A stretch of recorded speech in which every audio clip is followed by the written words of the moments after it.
I was born and raised in a town called Vilkamir in Lithuania. In fact, I'm not really supposed to be here because everybody in my hometown was killed. It was by sheer coincidence that we moved a year before the war started, that we moved to Kovno. I had a good childhood. We were in a kind of well-to-do family. My father had a flour mill. I'm the youngest of three children, and we had a normal life till the Russians came in 1939. Our mill burned down, so my father got a job in Kovno, and he had an apartment with my brother and sister. And before long, the Russians moved in. An army captain and his family left us one room, so it was time to move. So we left our town and lived in Kovno. As it turns out, everybody in our hometown, everybody was killed. 4,500 Jews, all killed the first month. I can't remember a thing what happened during that month. August 15th was the deadline when all the Jews had to move into the ghetto. So what happened during that month, I have no idea.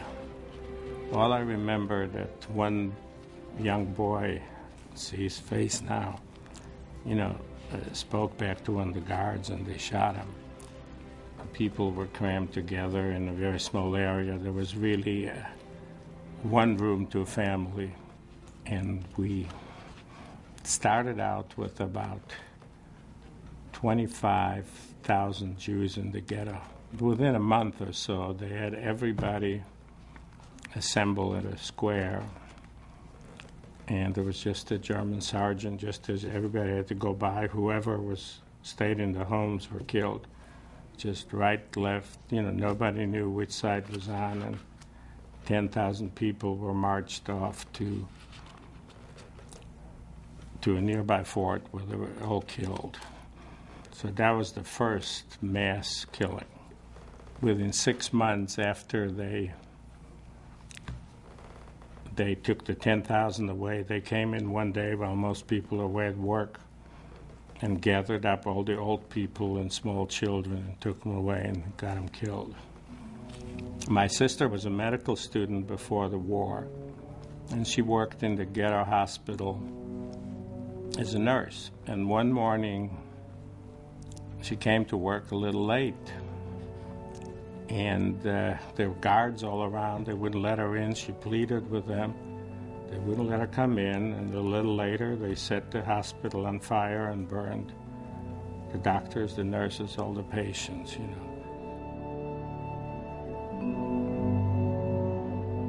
When the Russians were advancing, they told us that we were being moved to a work camp in Germany. And we were all packed into boxcars. And there was literally no room to stand up. And all there was a bucket of water and a bucket for sanitary purposes. We were on that train, I think, for about 3 days. You can imagine what the train looked like. Then the train stopped at a place called Stutthof, which turns out, we didn't know it at that time, was a concentration camp and also extermination camp. And they told us the women and children should get off and the men will meet up with them later. I remember my mother started crying, and I said, I'll see you a little later. Of course, I never saw her again. Later, of course, I found out that my brother's wife and child were killed. And we continued on by train and wound up in a sub-camp of Dachau, a work camp. And there were about 2,000 prisoners. There were about several camps around there. Every day, of course, you had to line up, and they took all the smaller boys away, obviously, to Auschwitz. And I was hiding behind somebody or stood on tippy toes, I don't know which, but somehow I managed to stay in that camp. We had 2,000 people. We had an average of 25 to 35 a day just dropping dead of starvation. And then, of course, they'd replenish new prisoners. When they would find every morning, dead prisoners in the barracks, if they couldn't identify them, we all had to,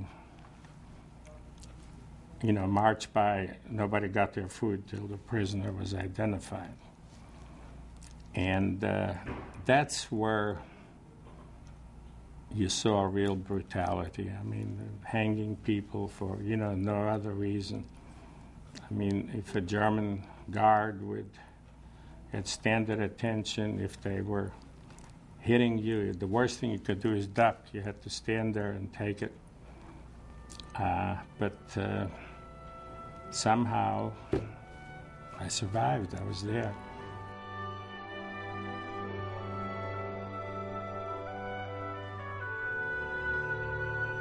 The foreman of that group where we worked, I kind of had to clean his hut and run errands, so I really didn't do heavy work. And in fact, he gave my father a job on the inside, otherwise I don't think my father would survive. But once in a while, a crust of bread, he was nice to me, but he wouldn't give it to me. He would throw it on the floor like you throw it to your dog. I remember one time they brought in replacement prisoners, and these were Hungarian Jewish soldiers. And the first weeks you saw them in the morning get up and try to, wash and bathe. But I think it was such a shock to them. We were used to this gradual hunger. I think they all died within a month. They're all dead. Then when the Americans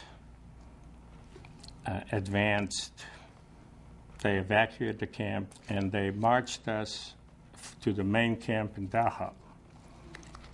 And, later when I check dates, I find out the day after we left the camp, the Americans arrived. We all marched, and anybody that dropped out in the back, the guards would shoot them. May 2nd, we woke up and there were no guards. We saw a bunch of guards and dogs go ahead of us. And you just like, cattle marching. Figure they're changing guard.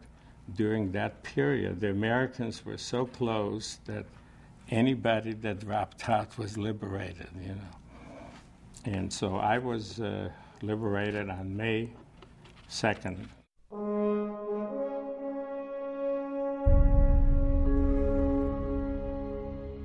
My father's entire family happened to live in the United States. My grandfather was there. My father was the only one of his side of family in Europe. I left on the second troop transport, so in July 46, I left for the United States. You find it extraordinary that you, your brother, and your father all survived? Oh, definitely.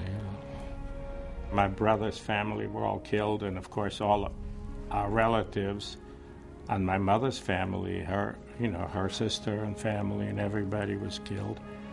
Our family, we mostly came out intact. You mentioned the nice man, your words, who threw you the crust of bread. Yeah. He wouldn't hand it to you, he threw it on the ground. The same guy, I saw him get mad and pushed one of my friends right into the cement bin, and of course he suffocated and died. There's always questions, do you hate him? And, I always felt carrying hate, you're the only one that's, your stomach is churning, the other one doesn't even know it, so I never let it bother me. I don't have nightmares. I remember sometimes, it gets to you, but I don't carry it with me. I carry no baggage. So when it gets to you, as you said, When you talk about it once in a while, you just, feel a little choked up and you go on. How do you explain the evil? You can't. You can't when you think that these are the same people that probably went home to their family. It's unimaginable how people can be this cruel. And there was no reason for it, but that's the way it was done. The The very first time I spoke to a group, some kid asked me, can it happen again? And my answer was, if you let it. You guys don't know what it's being an American like. Because you never, I always said I don't want my kids to lose their freedom to find out how precious it is.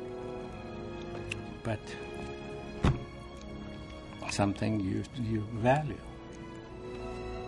I had my 50th anniversary 5 years ago and had a family picture taken, and my brother-in-law said to me, you're one over Hitler. There's one of me, now there was 13. I think now there's 15 of us. I guess I made a life and raised 4 children, educated them. They're good kids. What else can you ask for?